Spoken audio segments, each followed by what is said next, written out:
I really enjoyed episode 2. My only problems with it is that I had to watch it on a phone in the truck, and it was such a dark episode. There was so much I couldn't see. Oh man. It was so dark. But I, the between the first one and the second one, I loved the addition of, you know, aliens where they didn't completely rely on just makeup effects and puppeteering, which for me, The Force Awakens got so much cred because of the fact that they did that. You know, Yeah. it wasn't all CGI stuff like the prequel trilogy was. Um, I love the puppets. I love the new city. I never actually caught what this city was called. Oh my god, I know the name, but I don't remember it. Yeah, they said it. I forgot. I forgot that they said it. See, yeah, I missed it because the volume also is a little messed up. So like listening on my truck volume. But no, I thought it was a fantastic episode. There's only one major issue I had with it, and I think you kind of talked about it a little bit, Asparagus, is how the fuck would she know that he's Anakin Skywalker? Like, the whole thing is no one knows that he's Anakin Skywalker. Yeah. He's Darth Vader. That's all people know. He said You know, she looked in in one the archives, so whatever the hell that means. I mean, everybody else could look in the archive. But what would they see in the archives? Like, Anakin Skywalker to all the other Jedis is he died in battle, you know? But he died fighting Obi-Wan, and then Palpatine took his corpse, well, basically what was left of him, and turned him into a freaking cyborg. So that was my biggest thing, is just like, I know Obi-Wan had to know that Vader is alive. He'd find out, but I think the way he found out was just stupid. Like, to have her say Anakin Skywalker, literally could have just said Lord Vader has been looking for you, and Obi-Wan would be like, wait, what? Yeah, because then only Obi-Wan would know that he's Lord Vader at that point, because he heard it over the Did he? hologram. Yeah. Well, he watched 3. the whole hologram. Whether you see it on screen, it's kind of implied he watched the whole thing, because he watched him kill younglings. He watched him get anointed or whatever. Do the rise, Lord Vader. Oh yes, Lord Vader, rise. Yeah, from the security footage. So it would have been. I never thought about that. That's a good point. So yeah, that does change my. That does change it a little bit. There's some holes like that in this show, but and you know, one of my, you know, episode 3, Obi-Wan was just a boss.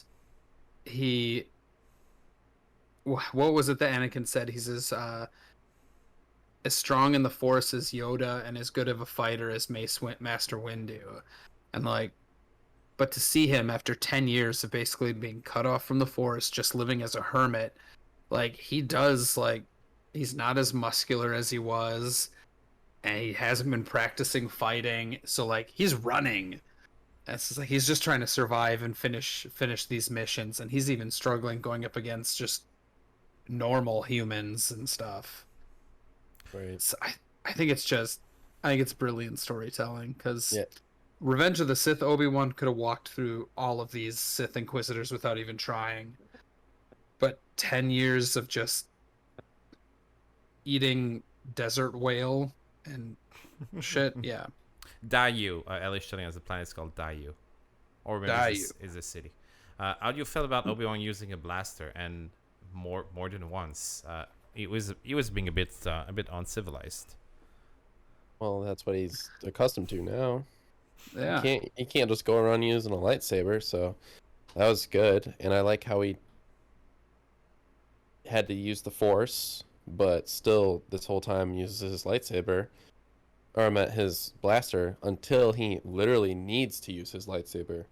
And that just goes to show how much he's been using it, which is never, and what he's used to now. He was missing all his shots too with the blaster, right? He was very, very bad at it. Yeah, maybe. But when so who's good? Who's good at shooting in Star Wars? Apparently, Han Solo. nobody. Chewie. Oh, true. Chewie. True, but they don't touch lightsabers, so you got to give them something. Out of all the episodes, episode 2 is the one I liked the least. Liked it. It did not kill my enjoyment, but it's the one that I have the more nitpicks with. The Vader thing is one of them. I was not sure how I felt about at first. I loved him now, but the guy who pretends to be a Jedi, because it's a nice addition. It's very funny and it's a nice world building. But knowing what happened to the Jedi and their that chase, why would you openly say to everyone that you're a Jedi, just inviting the troopers to come and kill you? Especially, Right. I thought that was especially really if you're not a Jedi, there's nothing you can do about it when they come.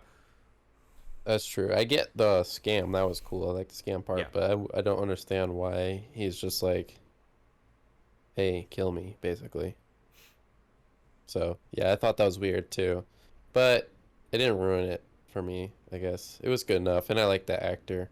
I don't know his name, but he's in Eternals, and I liked him there. He's my favorite guy in Eternals, so. That's why his he's face. he's in a lot of Okay. good things. 'Cause I saw his face and I kind of recognized him. It says, okay. And my first thought, because I recognized the face, I said, oh, that must be one of the guy from the from the Jedi Council that we don't see a lot.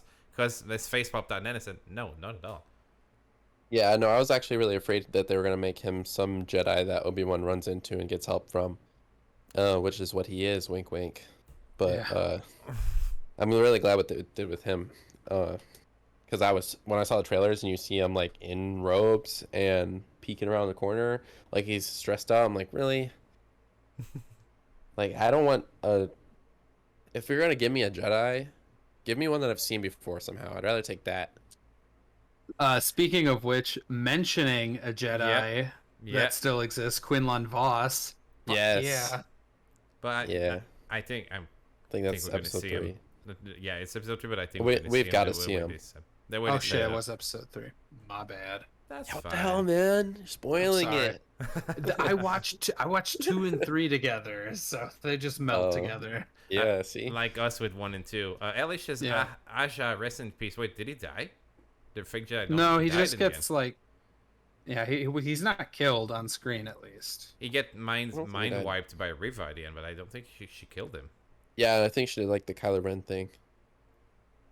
Where she just like Threw him extracts up the against a information. wall. That's Yeah. definitely not magnets. That was Speaking cool. of- I like that's the I like the character. It was just weird. That one thing that he did was like, kill me, I'm a Jedi. But yeah. Oh no, I'm not a Jedi. Oops. Speaking of weird running, we are to another running away scenes, and this one, and still the same thing that you noticed in episode 1, I can say episode 2. They're kind of lightly jogging through the markets when they're getting chased, and then they end up on the top of the rooftop, and at some point they're getting chased by Riva. Leia falls down. Obi-Wan catches her with the Force, and then suddenly they're on the ground, and nobody chases them anymore. So Yeah, Some that kind was bizarre. that was weird. Yeah, you noticed it? Yeah, that one I remember thinking in the moment, like, wait, aren't you being shot at and chased by an Inquisitor? And then they're just like chilling at the spot where they just jumped off from. And how did Obi-Wan get down so quick? I was like, the hell's going on here? Because he He like, took the elevator. yeah, I'm like, what? It was like 2 seconds. She got up off the ground and like, she wasn't knocked out. There was no whiplash. She was settled on the ground. And she was shot. She was maybe surprised.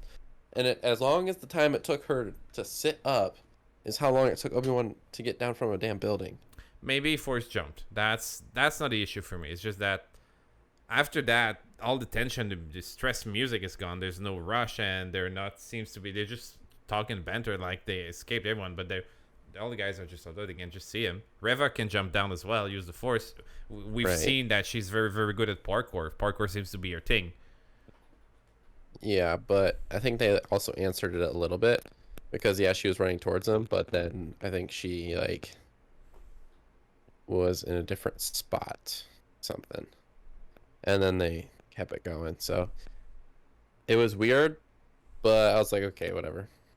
And then the rest of the show seemed to continue on pretty well from what I remember. This episode was not that memorable for me. Things I remember: the fake Jedi. I remember the Obi Wan on top of the rooftop shooting at people, missing all his shot all the time. And I remember that scene when he just goes end-to-end combat with a few people. He gets punched a few times. That was fun because he sounded very, very almost dark side at some point. When he grabbed the guy by the neck and just holding him and smashing his head on the wall and says, "Where is he? Where is he?" That's Obi-Wan. What's happening with you? Whoa. Yeah. It's like, yeah, he might be a little bit older, but he could still kick ass with his hands, and he's smart. I with liked it, when too. he used the spice as a weapon. Yes. And got all those guys super high. Yeah, Little Hitman moment. it was really cool. That I like that little scene right there. But then he goes out with Leia and he's out in public and he says, "Okay, we gotta change because we're getting so." He removes his outfit. Then he has his lightsaber standing on this, and Leia even points at it and says, "Oh, you have a lightsaber!" And then he said, "Wait!" And then he hides it. Dude, dumbass! You're in public. There's 1,000 people around you. You just showed your lightsaber to everyone. Yeah, that's like another. I was gonna say it till the end, but I'm gonna say it now. Is that's like my only big issue with the show? Is I'm like, this dude's gonna dox himself, or he's gonna like expose his identity to everyone if he's really one of the most notable Jedi that everyone knows. A, why haven't you shaved or something? B, get a different haircut. C, quit wearing your Jedi robes everywhere. Like, does no one recognize Jedi robes? I'm not seeing anyone else wear Jedi robes. And those are called what? Jedi robes.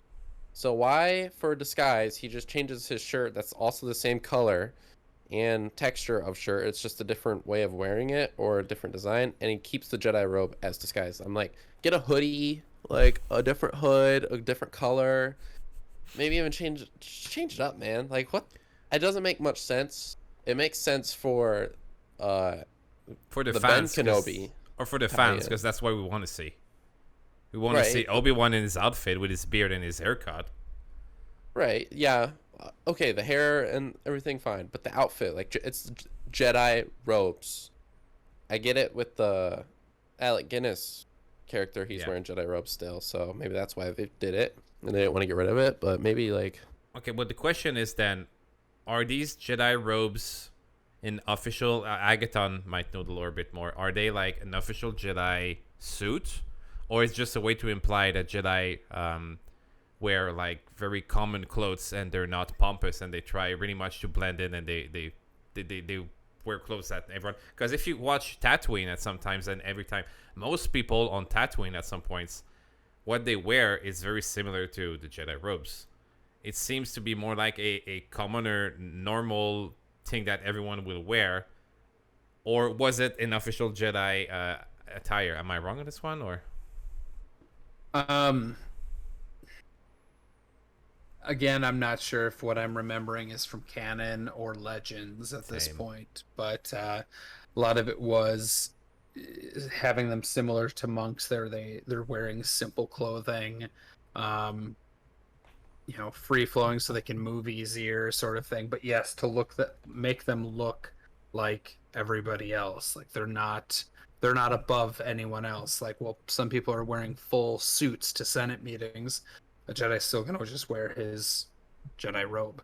But I know that certain species of Jedi can alter the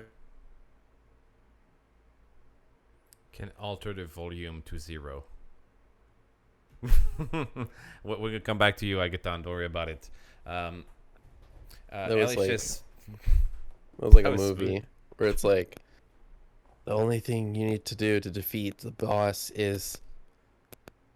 And then it ends. Yeah. True. At least just basically Jedi are monks and try to be very humble. Welcome back, Agathon. Thanks. I heard you the entire time. I never lost you guys. You guys just lost me. So okay. Where did I end at? Some people go to the Senate with clothings, and Jedi still go with their robes. Yeah, and then but some of their robes are based off of the species of themselves. So like you look at the Wookiee Jedi, doesn't really wear robes. True. True. So I think there's a little bit of freedom to it, depending on what, if you're a Jedi Knight into a Jedi Master or a Jedi Counselor. I think your clothing changes a little bit based on that. Yes, poor Agathon. This internet sucks. Even Luke or Yoda, when we see them in the first movies, episode 5, 6, they don't wear the same thing as Obi-Wan. Ben wears. So seems to me like when they made the prequels, they just said, "Oh, what does the Jedi should wear? Oh, we're all gonna give them Ben Kenobi suit, so that way people are gonna recognize them as Jedis." That's the way I see it. Seems to be like a production mistake, which makes it very recognizable to us. I don't know if you notice, if you're a Matrix fan, when they released the trailer for the latest Matrix movie that came out a few months ago, Neo had some long hair like John Wick, which he never had in the movies. And what was the people's reaction? Why the fuck is Neo having long hair, even though it takes place like later? So I don't know if they could get away with showing us Obi-Wan not in his robe, not with his beard, and not with his haircut. People would just complain and scream about it. Yeah. So I think they have to. Yeah, I see your point, Moose, about doxing himself. It makes sense. I agree with you. But especially it's with still how a notable TV show. he is. Yeah. They have to please the fans, and if you don't see Obi-Wan in his suit lighting up his lightsaber with his beard, people are going to complain, sadly. True. Uh, But that's my biggest thing, and it's that small, so... Anything to say about this, I would say, middle-of-the-road episode, where if anyone felt like a filler, it would have been this one. Because first one and was so good, and we are basically going to jump into the one that made people talk the most. Disagree. I don't think it was that much of a filler. There's introduction of Obi-Wan to Leia. Am I wrong? Like, true. Yeah. You and then so. Then there's the beginnings of the my mom reveal.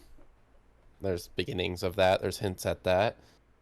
And then there's just like a dynamic between the two that's developing. So it's like a growth episode. Yeah, sure, it's not as exciting, but it's more of like a let's grow these two characters together. And I like that because it gives it more reason of why Leia would call for Obi Wan Kenobi. In the main movie series. So help me, Obi Wan Kenobi. You're my only hope. Yeah, like she knows how good he is. He saved her life. She probably remembers that. So I like that they're building a sort of like bond right there. And that's what that episode's about. And then, of course, the reveal that wasn't amazing. And honestly, that whole scene was weird because it just seems stupid to me that bickering of Inquisitors leads to Obi-Wan just like walking away. Yeah, because she had him. And the guy just comes in and says, "No, don't have him." And then she just kills him. Well, she kills him.